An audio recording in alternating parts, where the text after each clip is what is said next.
മിക്കപ്പോഴും സോഷ്യൽ മീഡിയയിൽ ചർച്ചാ വിഷയമായി മാറുന്നവരാണ് അമൃത സുരേഷും അഭിരാമി സുരേഷും. പലപ്പോഴും കടുത്ത സൈബർ ആക്രമണം ഇവർക്ക് നേരിടേണ്ടി വന്നിട്ടുമുണ്ട്.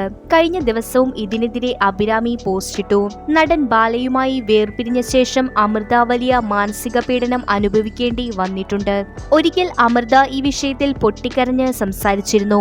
അമൃത ആദ്യം വിവാഹം കഴിച്ചത് നടൻ ബാലയെയായിരുന്നു. ഇരുവർക്കും ഒരു മകളുമുണ്ട്.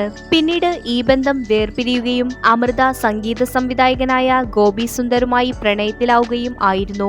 ഗോപി സുന്ദറുമായുള്ള ബന്ധത്തിൽ നിന്നും അകന്നതിനെ കുറിച്ച് അമൃത പറയുന്നത്, ഞങ്ങൾക്ക് സംഗീതം എന്ന കോമൺ ലാംഗ്വേജ് ഉണ്ടായിരുന്നു എന്നാണ്.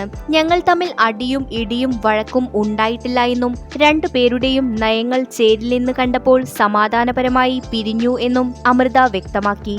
അമൃതയുടെ മുൻ ഭർത്താവായ ബാല പലതവണ അമൃതയ്ക്കെതിരെ പരാമർശങ്ങൾ നടത്തിയിട്ടുണ്ട്. മകളെ തന്നെ കാണാൻ അനുവദിക്കുന്നില്ല എന്നായിരുന്നു ബാലയുടെ തുടരെയുള്ള ആരോപണം. എന്നാൽ ഒരു ഘട്ടത്തിൽ മകൾ തനിക്ക് അച്ഛനെ കാണണ്ടെന്നും അമ്മയെ ഉപദ്രവിക്കരുത് എന്നും പരസ്യമായി പറഞ്ഞിരുന്നു. ഇപ്പോൾ ബാല മറ്റൊരു വിവാഹ ജീവിതം നയിക്കുകയാണ്.